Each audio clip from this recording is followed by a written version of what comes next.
네, 안녕하세요. 여러분의 내신에 도움을 드리고 싶은 쭌삼촌입니다. 오늘 또 여러분들 중2 역사 24 잠시 시작해 보도록 하겠습니다. 오늘 들어갈 내용은 바로 임진왜란입니다. 임진왜란 시험범위 나오는 게 굉장히 많죠.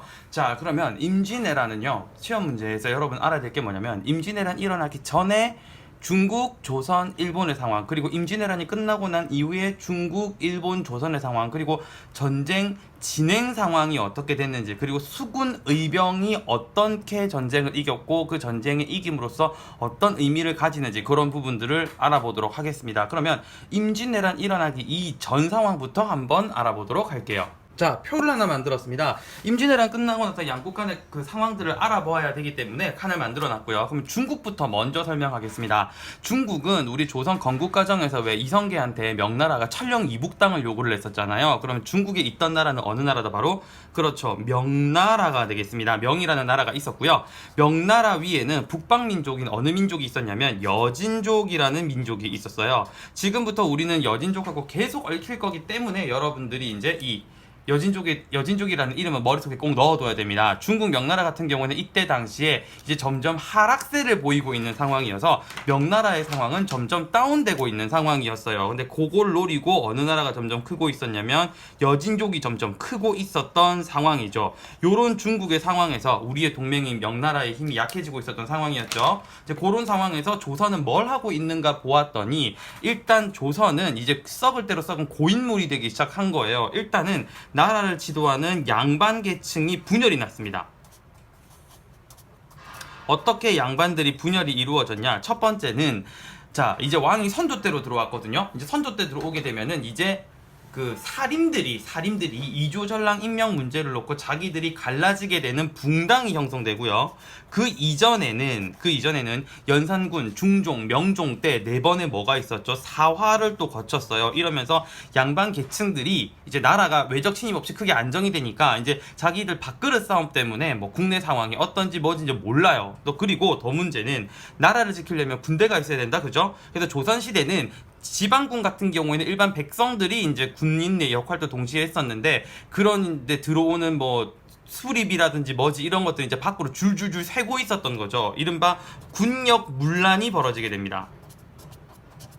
쉽게 말해서 흔히 쓰는 표현으로 윗대가리들이 썩어가지고요, 밑에 국방력 자체가 엉망진창이 된 상황이었어요.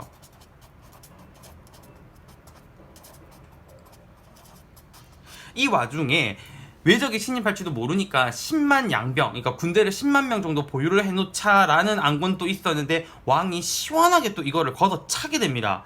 이제 그런 상황에 일본에서는 생각도 못한 일이 벌어지고 있었죠. 조선이 이렇게 마음을 놓고 있을 수 있어서 가장 큰 이유는 뭐냐면 옆에 있던 일본이 100년 동안 분열 시기였었거든요. 우리가 그거를 그 이누야샤 만화에 나오는 전국시대였는데 그 전국시대가 유지되고 있으니 크게 우리나라에 걸리적될 게 없어서 일본을 신경을 안 쓴 것도 사실 맞기도 해요. 그랬는데 이제 상황이 변하게 되죠. 도요토미 히데요시라는 사람이 그 100년가량의 전국시대를 통일을 해버립니다. 근데 문제는 이 양반도 한 성격을 하는 양반이다 보니까 통일 과정 자체가 스무스하지 않아요. 그래서 내부 안에 어마무시한 뭐가 불만이 쌓이게 됩니다.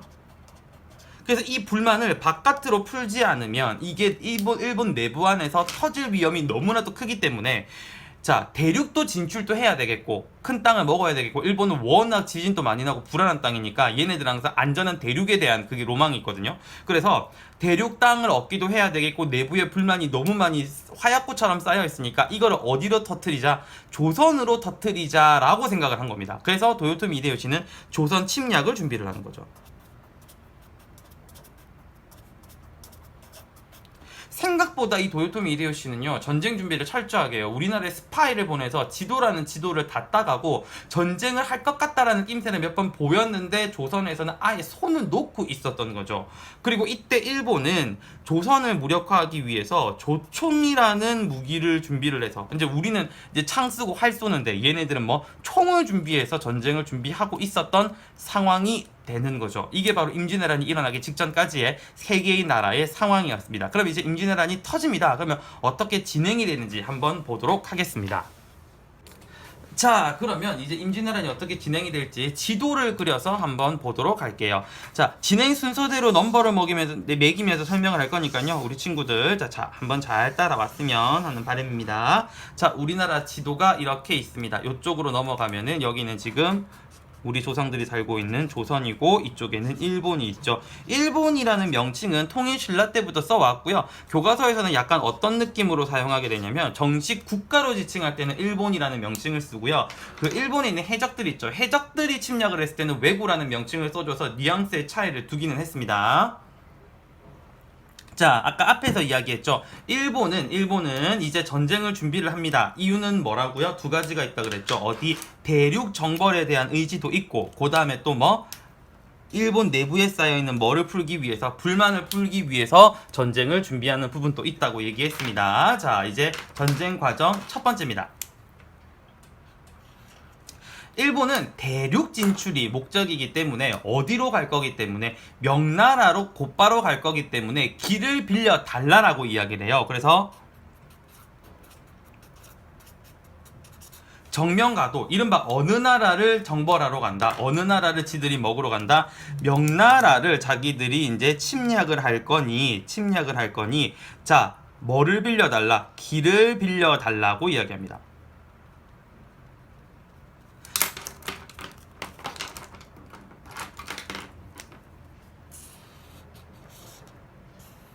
자, 그래서 얘네들이 어디로 침략을 하면서 해서 들어오죠? 여러분 수업식 학교에서 배웠죠? 어디를 침략하고 들어오죠? 그쵸? 부산을 침략하고 들어옵니다. 이 부산이 뚫리게 되면 전체가 다 어떻게 되죠? 이제 위에가 다 뚫리는 건 시간 문제다, 그죠? 그런데 문제는 그때 당시에 워낙 군역이 엉망진창이었다 보니까 지방에서는 위에서 이미 벌써 다 해먹어서 지방으로 내려올 군 물건을 정비할 수 있는 비용이 적어요. 그래서 제대로 준비가 되지 못하고 부산이 함락당합니다.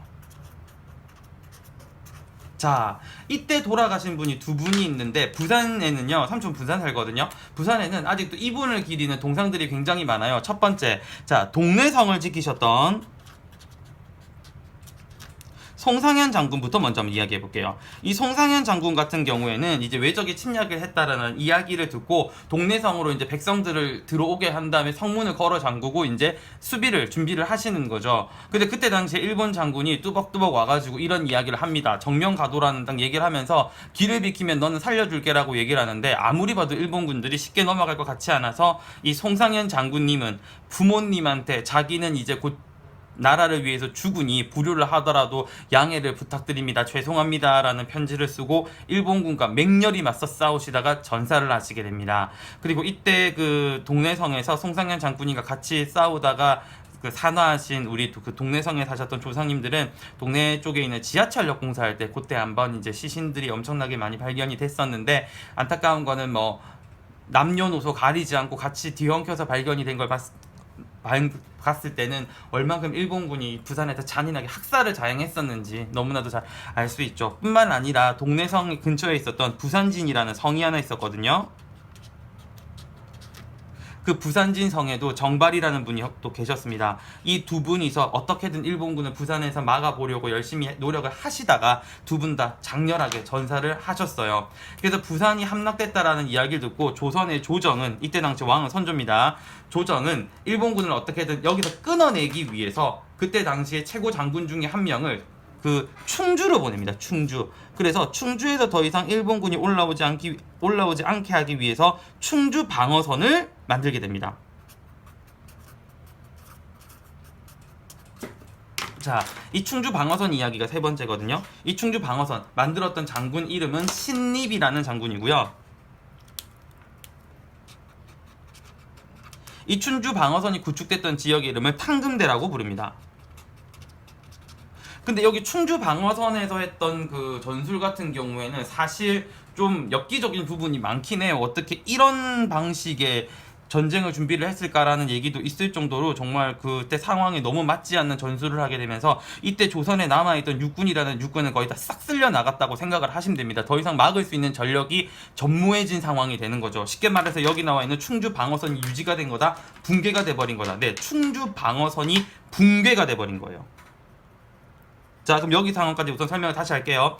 일본이 명나라를 침략하겠다는 정명가도로, 그러니까 명나라를 침략하러 가니까 길을 빌려달라고 이야기하면서 얘네들이 먼저 침략을 합니다. 원인을 앞에서 얘기를 했고요. 일단 제일 먼저 어디가 함락된다고요? 부산이 함락됩니다. 동래성에서 송상현 장군이, 부산진성에서 정발 장군이 돌아가시게 되고, 이게 부산이 함락되고 난 이후에 충주 방어선까지, 마지막 방어선으로 세우는 충주 방어선까지 붕괴가 됩니다. 이러면서 왜군은 어디까지 바로 치고 올라가더라? 우리의 수도인 어디? 한양까지 그대로 쭉 밀고 올라가게 됩니다.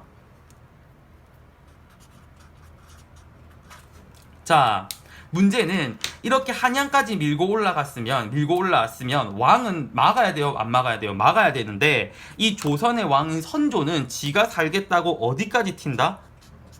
우리 북한 지도 보면 저 위에 신의주 있죠. 신의주. 그 신의주를 그때 당시에 의주라고 불렀거든요. 한양에서 의주까지 바로 어떻게 도망을 갑니다. 이거를 두고 몽진이라는 표현을 써요. 교과서에는 선조의 피신이라는 표현을 쓰기도 하는데, 옛날에는 몽진이라는 표현을 같이 쓰기도 해서 선생님들께서 또 몽진과 피난이라는 표현을 아마 섞어서 쓰실 겁니다. 둘 다 적어볼게요. 교과서에는 이거를 두고 선조의 의주 피난이라고 적을 겁니다. 어려운 말로는 뭐라고 부른다? 몽진이라고 부르고요. 이 선조 이 양반은 여기까지 가가지고 무슨 이야기를 하냐면, 자, 이제 일본군을 막아야 됩니다. 군대가 필요하다, 그죠? 그래서 이때까지 우리가 위에서 이제 곡물도 주고 받들고 있던 누구한테? 명나라한테 선조는 도움을 요구하게 되는 거죠. 명나라 헬프를 요구합니다.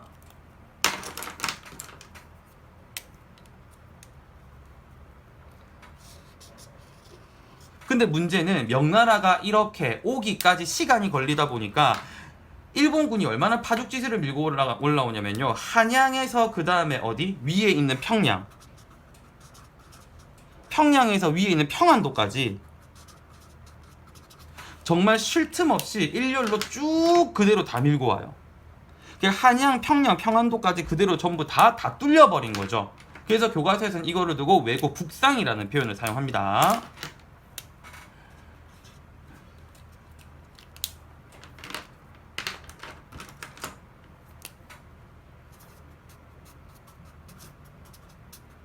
자, 여기까지 다시 한번 정리해볼게요. 일본이 명나라를 침략하러 간다는 정명가도를 얘기하면서 침략을 한 게 1번, 그 다음에 어디 함락이 2번, 부산 함락이 2번, 세 번째 어디 방어선이 무너졌죠? 그죠? 충주 방어선이 무너졌고, 이때 선조는 어디로 도망간다? 의주로 피난 가는 게 4번, 그리고 왜구가 자 한양에서 평양, 평안도까지 쭉 밀고 올라오는 왜구 북상이 몇 번째? 5단계가 되겠습니다. 자, 이 상태까지 왔을 때 이제 우리가 당할 수만은 없잖아요. 그래서 이제 우리 안에서도 물리칠 수 있는 동력들이 등장하는데, 그 이길 수 있었던 동력들 총 2가지가 있습니다. 6번은 2가지로 설명할 거예요. 자, 첫 번째는 바로 뭐냐면 우리가 잘 알고 있는 이순신 장군, 이쪽 지역 지키셨던 분이거든요. 이순신 장군 바다에서 싸우시는 거다, 그죠? 첫 번째는 누가 있다? 수군이 있습니다. 수군.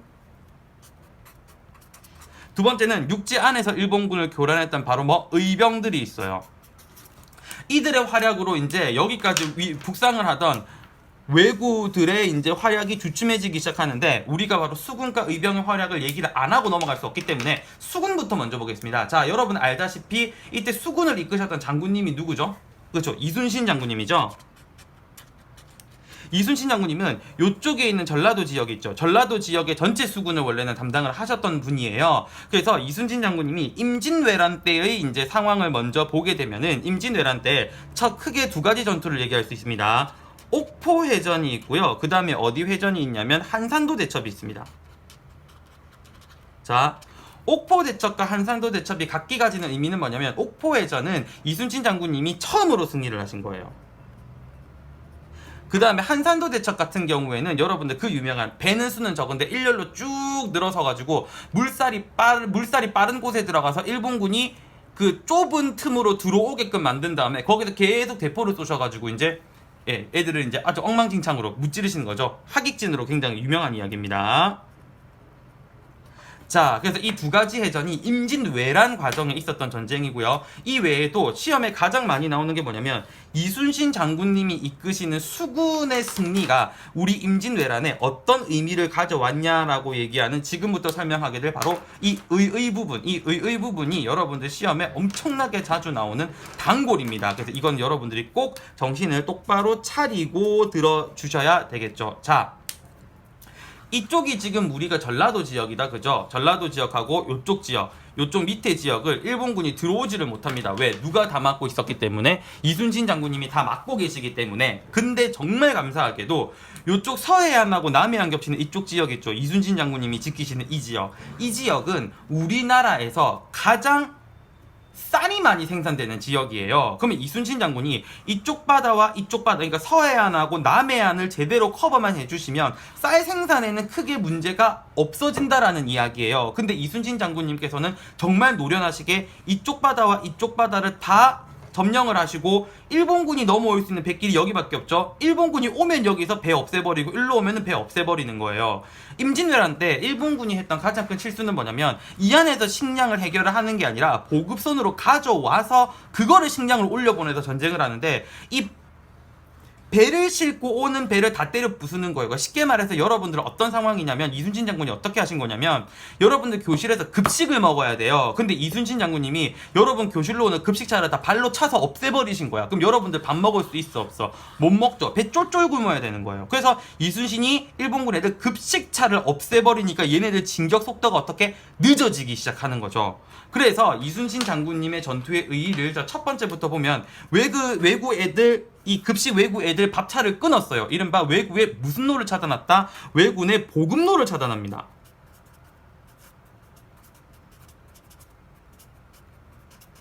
이제 일본 애들은 맘만 못 먹는 거예요. 두 번째, 서해하고 남해를 모두 이순신 장군 손아귀에 쥐고 일본 애들이 들어오는 걸 막아버렸어요. 그래서 서남의 제해권을 장악했다라는 말을 써요.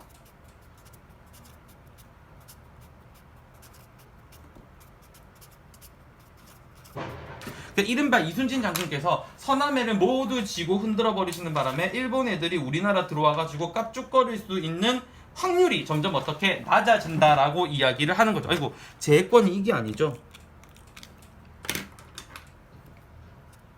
안의 제점이나 제해권을 장악을 한 겁니다. 요게 서술형에 가장 많이 나오고요. 이 결과 우리는 어떤 결과를 얻을 수가 있었냐면 이순신 장군께서 이렇게 하시면서 전라도와 황해도, 그러니까 전라도와 황해도 이쪽에 있었죠. 이쪽에 쌀이 많이 나는 지역, 곡식 창고 같은 이쪽 지역을 수호할 수 있었다. 그래서 전라도와 황해안의 곡식 창고, 곡창지대를 뭐 할 수 있었다? 수호할 수 있었다. 이게 시험 문제에서 굉장히 많이 나오는 부분이에요. 그래서 여러분들 이순신 장군 수군 부분은 시험에서 서술형 무조건 잘 나오는 부분이니까 이 부분을 꼭 알아두셔야 됩니다. 서술형이 하다 못해서 아니면은 오지선다 문제로도 수군이 꼭 나와요. 자, 그 다음에 의병 한번 보겠습니다. 이 의병은 굉장히 유명하시는 분들이 좀 있는데 시험에 제일 많이 나오시는 분들이 있습니다. 바로 홍의 장군, 곽재우 장군이라는 분인데요. 이분은 돈 많은 집에 좀 노는 아이였어요. 근데 이분이 임진왜란이 터지자 집에 있는 귀한색 천 있죠. 귀한색 천을 빨간색 옷을 입고 이제 전쟁에 나가신 겁니다. 그래서 붉은 옷을 입고 싸우는 장군이라 그래서 홍의 장군 곽재우라고 불러요. 근데 이 의병들은 그 지역에서 살던 사람들이 많아요. 그러면 그 동네 길 잘 알까 모를까? 잘 알죠. 특히 곽재우 장군님은 산길이 이렇게 있으면 외구가 이렇게 꼬불꼬불한 산길을 지나가잖아요. 그러면 빨간 옷을 입고 툭툭 막 계속 튀어나오는 거예요. 일본 애들도 곽재우 장군님이 이제 무섭다는 걸 아니까 곽재우 장군님을 잡아야 되는데, 꼬불꼬불 산길을 지나가는데 막 나루토도 아니고 분신술처럼 막 곽재우 장군님처럼 빨간 옷 입은 사람이 막 몇 명이 나타나니까 애들이 혼란이 도가니에 빠져있을 때 싹 정리를 하신 분이죠. 굉장히 지략을 잘 쓰신 분이에요. 그래서 어떤 분들이 주로 의병을 하는지, 의병 하신 분들의 구성을 일단 먼저 봤더니, 자, 첫 번째 전직 관리들, 두 번째는 그 사림들, 그 다음에 승려들, 우리 임진왜란 때 승병들도 어마어마했죠. 자, 그 다음 마지막 일반 백성들, 이렇게 구성이 되어 있고요. 자, 이분들이 이길 수 있었던 승리 요인을 봤더니 자기가 잘 아는 길에서 싸운다고 이야기했다. 그죠? 그래서 어떤 말이 나오냐면, 향토 지리를 이용한 앞마당 공격이에요. 그러니까 향토 지리를 이용한 전술과 전략을 굉장히 잘 구사를 하신 거죠. 이른바 홈그라운드 이점을 제대로 다 이용들을 하신 겁니다. 그리고 대표적인 의병장님들을 보면은 뭐 홍의 장군, 곽재우 장군이나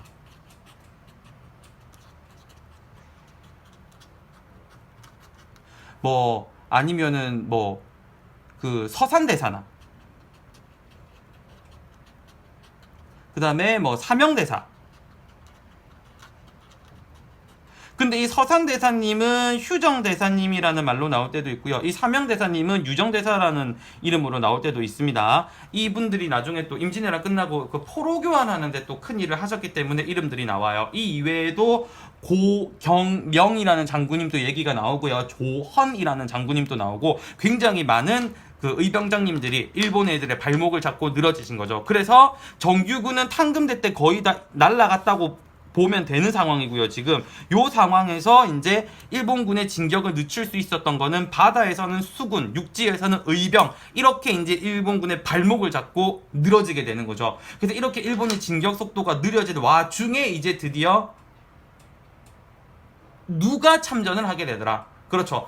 그 선조가 아까 어느 나라한테 헬프미를 얘기했었죠? 그 저 위에 있었던 어느 나라? 그렇죠. 명나라의 헬프미를 얘기했죠. 그 헬프미들이 이제 내려오는 겁니다. 이른바 이거를 두고 우리가 무슨 연합군이라는 말을 쓴다? 조명연합군이 드디어 참전을 하게 되는 겁니다.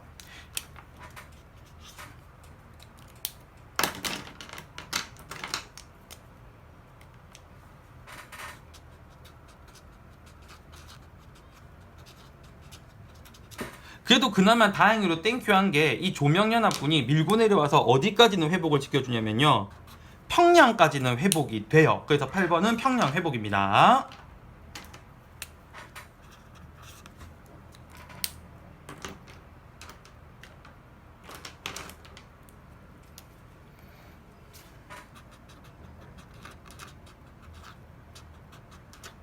그러니까 임진왜란은 여러분들 어떻게 과정을 보시면 되냐면요, 쭉 올라오는 게 한 번, 쭉 올라오다 마지막에 의병하고 수군이 잡아준 거고, 그 다음에 잡아주고 나면 위에서 조명연합군이 내려와서 어디까지를 수복한다? 그렇죠. 평양까지는 수복을 하는 겁니다. 평양 수복하고 난 이후에 이제 우리가 어느 정도 육군이 다시 정비가 되면서 이제 나라 정규 군대인 관군들의 활약 얘기가 나오는 거죠.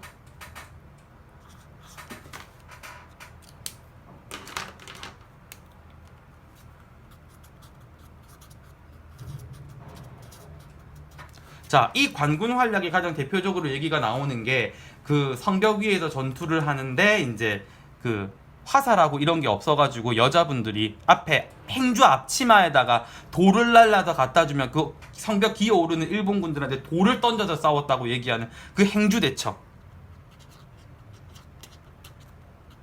그러니까 무기가 없어서 여자분들이 이제 돌을 날라다 주고 남자들은 성벽에서 그 돌멩이 던져가면서 싸운 거예요. 이걸 이끄신 장군님 성함이 권율 장군이고요. 그 다음에 또 하나 진주성. 이것도 승리는 했는데 이후에 일본군한테 뒤치기를 당하면서 엄청나게 많은 분이 돌아가셨죠. 이때 김시민 장군님이 지키시고 또 이후에 돌아가신 분이고요. 진주성 하면은 또 굉장히 유명한 분 있죠. 일본군 끌어안고 남강으로 뛰어드셔서 자결하셨던 그 논개, 그분도 이제 요때 얘기라고 보시면 됩니다. 자, 요렇게 해가지고 지금 우리가 임진왜란 기본적인 흐름을 다 본 거예요. 다시 설명할게요. 자, 정면가도로 일본이 침략을 합니다. 어디가 먼저 함락된다고요? 부산이 함락이 돼요. 그 다음에 이제 어디까지 무너지고 충주 방어선 붕괴되고, 충주 방어선 붕괴됐을 때 선조는 어디로? 의주로 튀었고, 자, 일본군은 계속 이제 외국 북상을 합니다. 평양 무너뜨리고 평안도까지 올라가는데, 올라가면서 진격 속도가 느려져요. 왜? 수군과 의병의 활약이 있었으니까. 수군과 의병의 활약 때문에. 자, 이렇게 속도가 늦어지니까 그제서야 이제 어디 조명연합군이 내려오고 평양까지 수복을 하고 관군이 활약을 한 거예요. 그러니까 여기까지가 지금 임진왜란이에요. 임진왜란이라고 얘기하는 전쟁은 7년 외란이라고도 부르는데, 총 전쟁이 어떻게 나누냐면은 임진년 전쟁이 있고요. 그 다음에 3년 휴전이 있고요. 그 다음에 다시 터지는 무슨 재란? 정유재란. 이렇게 3개 파트로 나누어서 이야기를 할 수 있어요. 그러면 지금까지 우리가 다 얘기했던 거는 다 어느 전쟁 안에 들어가는 거다? 다 임진전쟁 안에 들어가는 겁니다. 지금 임진전쟁 안에. 자, 그러면 이제 우리가 관군 활약까지 보고 이제서야 뭐의 얘기가 나온다? 3년 동안 임진왜란을 휴전을 합니다. 이게 이제 3년 화의 이야기가 나와요. 이제 여기서. 근데 화의라고 얘기하는 거는 전쟁을 끝나기 위해서 그 협의를 하는 거거든요. 그럼 여기 당사자인 누구하고 누가 앉아야 될까요? 조선과? 그렇죠. 일본이 앉아야 되겠죠. 근데 문제는 그 조선이 앉을 자리에 누가 앉냐면요, 중국이 앉아요. 그때 일본이 요구했던 요구사항들 되게 어이가 없거든요. 그 우리나라 밑에 지방인 경상도, 전라도, 충청도를 일본한테 달래요. 근데 그거를 일본이 또 오케이를 해요. 우리나라 왕자들 또 일본에 인질 가는 거 오케이 합니다. 근데 뭐에 마지막에 수가 털려서 안 그러냐면 명나라 뭐 공주인가 뭔가 그것도 인질로 보내라 그러니까 앞에 거 두 개는 지네 나라 상황 아니라고 오케이 해놓고 그것 때문에 뭐 협상하니 못하니 난리를 치다가 이 협상이 결렬이 나요. 그러면서 이제 다시 전쟁이 터집니다. 임진왜란은요 정작 피해는 우리가 봤는데 그 피해 안에 우리는 없어요. 오히려 일본 가고 명나라에 그거밖에 없는 거지. 그러면서 정유년에 다시 외란이 터졌다 그래서 우리가 이거를 두고 뭐라고 부른다? 정유재란이라고 불러요.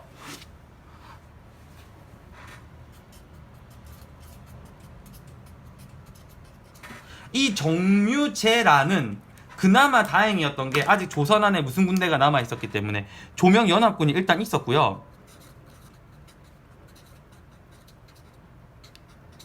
그리고 다행히도 잡혀가긴 하셨었지만 누가 다시 전선으로 돌아오시면서 이순신 장군이 그때 왕이 선조가 이순신 장군에 대한 그 질투심이 너무 불에 타가지고요 전쟁 영웅인 이순신 장군을 자기 말 안 듣는다고 그 3년 화해하는 기간 동안 감옥에 넣고 가둬놓고 고문을 해가지고 거의 이순신 장군 다리를 못 쓰게 만들어놔요. 그러니까 제정신이 아닌 왕인 거죠. 자, 그래놓고 정유재란 터지니까 이순신 장군한테 다시 가라고 얘기를 했는데 그때 이순신 장군 배를 그 원균이라고 정신 살짝 나간 놈이 거의 다 부셔놓은 상황이라서 그래서 이순신 장군이 끌고 모은 게 겨우 12척의 배였던 거야. 그래서 그 12척의 배를 이끌고 나가신 게 명량해전이 되는 겁니다. 그 명량해전은 정유재란의 본격적인 시작을 알리는 전쟁이에요. 자, 그래서 이제 정유재란이 다시 터집니다. 그래서 전쟁을 하던 와중에 갑자기 일본군이 더 이상 전쟁을 유지하지 못하겠다라면서 어떻게 한다? 철수를 해버립니다. 일본군이 철수를 했던 가장 큰 이유는 임진왜란을 일으켰던 일본의 춘추 전국시대를 통일했던 영웅 이름이 도요토미 히데요시라고 이야기했죠. 그죠? 일본에서 도요토미 히데요시가 사망을 합니다.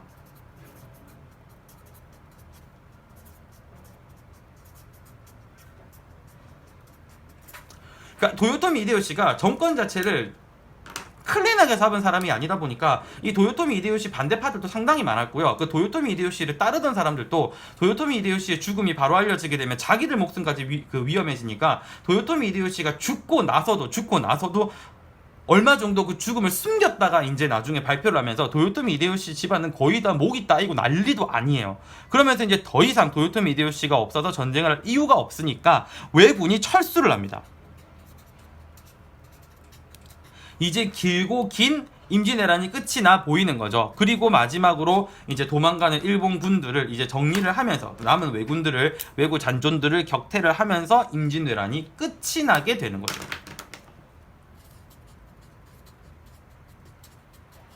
근데 안타깝게도 이 마지막에 왜구 격퇴를 하시다가 이순신 장군님이 일본군이 쏜 조총을 맞고 돌아가시게 되죠. 그 해전이 바로 우리가 무슨 해전이다? 노량해전이라고 얘기해서 명량해전과 노량해전은 정유재란의 시작을 알리고 그 다음에 뭐를 알리고 끝을 알리는 전쟁이 됩니다. 이렇게 되면은 우리가 임진왜란 전체 전쟁 과정을 본 거예요. 이거를 순서 맞추는 문제를 간혹 내시는 쌤들이 계시거든요.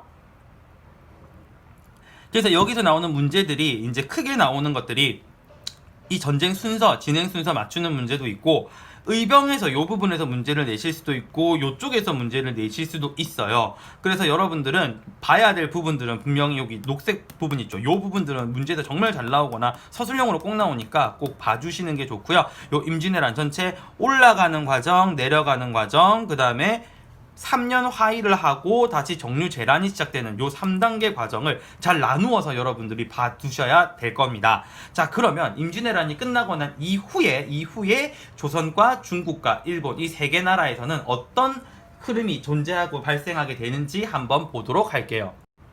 자, 그러면 임진왜란 끝나고 난 상황부터 한번 보겠습니다. 중국은 일단 놔두고요. 일본하고 조선부터 먼저 보겠습니다. 자, 조선은 지금 너무나도 크고 많은 피해를 봤어요. 사실 지금 그죠? 일단은 국토 3분의 1이 날아갑니다. 전쟁이 나서 농토가 다 없어진 상황이에요. 그도 그럴 게 일본 애들이 전쟁하면서 지나간 땅을 지네는 식량을 원래는 보급받는 걸로 얘기를 했으니까 농토라는 농토는 그냥 다 짓밟고 가는 바람에 우리가 농사 지을 땅도 사실 제대로 남아 있지조차 않은 상황이었고, 두 번째, 너무나도 많은 사람이 인명 손실이 발생해서 인구까지 감소를 해버립니다. 자, 이 와중에 전쟁이 나면서 노비 문서가 소각이 돼요. 노비 문서가 불타 없어지게 되는 거죠. 그럼 이렇게 되면은 노비들이 다른 지역 가서 자기 노비 아니라고 얘기하면 뭐라고 할 방법이 없죠. 심지어 이 이후에 돈을 주고 신분을 사는 공명첩이라는 게 등장하기도 하고요. 공명첩은 뭐냐면 이 사람의 신분을 지금부터 뭐로 인정합니다라고 돼 있는데 문서는 굉장히 많아요. 근데 그 누구라고 적는 이름 칸이 다 비어 있어서 빌공자 이름 명자 써서 공명첩, 이름이 비어 있는 문서란 뜻이에요. 이거 이제 돈을 주고 신분을 사는 거죠. 이렇게 돈을 주고 신분을 사는 방법을 납속이라고 이야기를 해요. 그래서 공명첩과 납속이라는 말은 앞으로도 세트로 이제 계속 나올 거고요. 이런 방법뿐만 아니라 그 다음에 전쟁에서 공을 세우는 군인으로서 공을 세우는 거, 이런 걸 하게 되면서 신분제가 엉망진창이 됩니다. 그래서 이거를 두고 신분제가 흔들렸다고 해서 신분제 동요가 임진왜란 이후에 발생했다라고 이야기를 해요. 자, 그리고 또 하나, 문화재들이 엄청나게 많이 소실이 됩니다. 이 부분도 굉장히 가슴 아픈 이야기죠.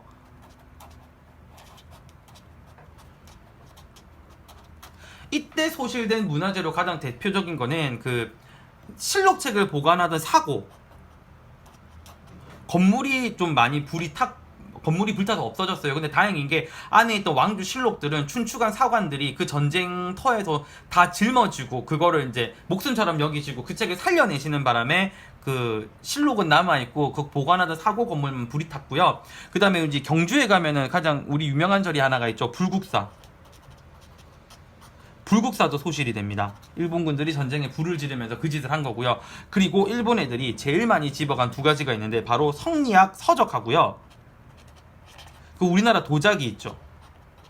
도자기들 엄청나게 많이 약탈해 갑니다.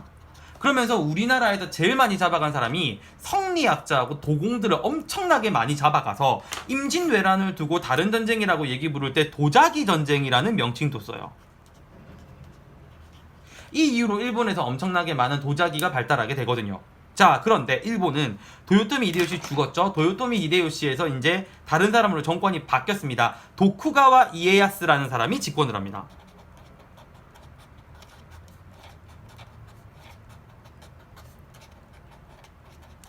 이 도쿠가와 이에야스가 집권했던 시기를 우리가 무슨 막부라고 부르냐면 도쿠가와 이에야스죠. 이에야스. 자, 이에야스. 자, 이 사람이 집권했던 정권을 뭐라고 부르냐면 에도 막부라고 불러요.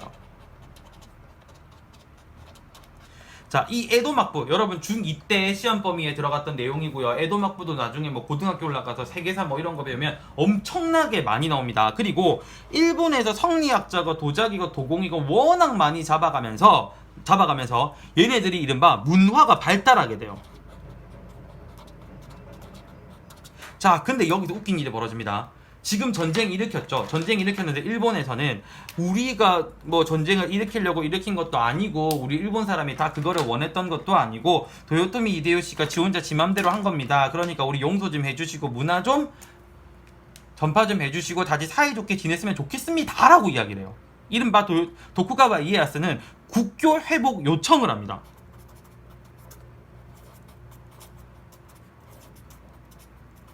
여러분 같으면 이거 받아들일까요?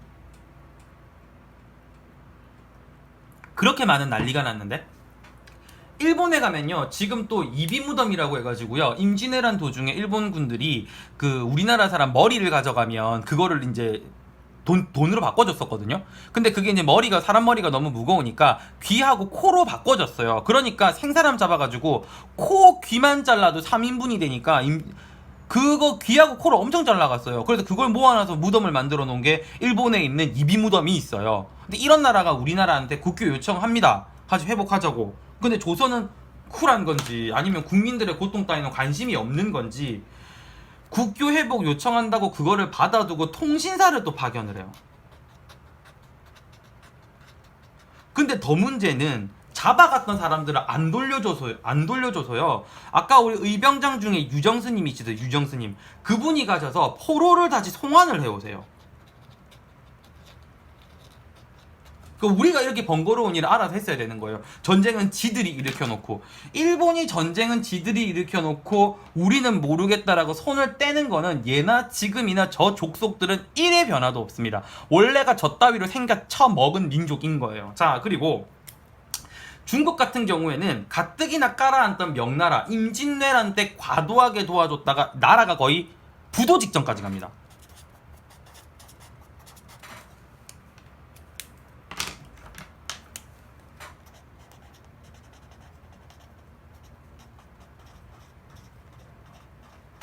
심지어 뭐라고까지 나오냐면요, 명나라 역사를 보면은 명나라가 망하게 된 이후에 무리한 임진왜란 지원이 들어가 있을 정도예요. 자, 그러는 동안 여진족은 이제 북방 유목민족으로서 민족을 통합을 하고요, 이제 한 단계 더 앞서 나가기 위해서 종족 이름을 여진족에서 뭐로 바꾼다?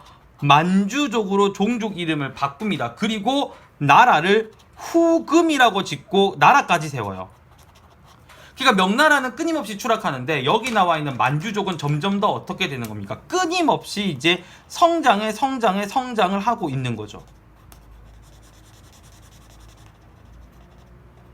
이게 임진왜란이 끝나고 나서의 상황입니다. 임진왜란 있기 전, 임진왜란 끝난 후, 그리고 전쟁 과정, 이 3단계로 여러분이 나누어서 공부를 해주셔야 됩니다. 자, 오늘까지 임진왜란 요 단원까지 한번 이야기를 해봤고요. 자, 다음 우리 11강에서 한번 만날 수 있었으면 좋겠습니다. 중2 역사 조선 24, 오늘 10강 강의 여기서 마치도록 할 거고요. 우리 친구들 시험이 코앞이더라도 한 번 더 여유롭게 갈수록 여러분 오히려 성적은 더 올라갑니다. 공부를 너무 마음을 졸이면서 하면은 오히려 머리에 더 안 들어오니까요. 심호흡 한번 하고요, 마음 가다듬고요, 할 수 있으니까요, 최선을 한번 다해보도록 합시다. 오늘 강의 여기까지 마치도록 하고요. 좋아요, 구독 부탁드리도록 하겠습니다. 감사합니다.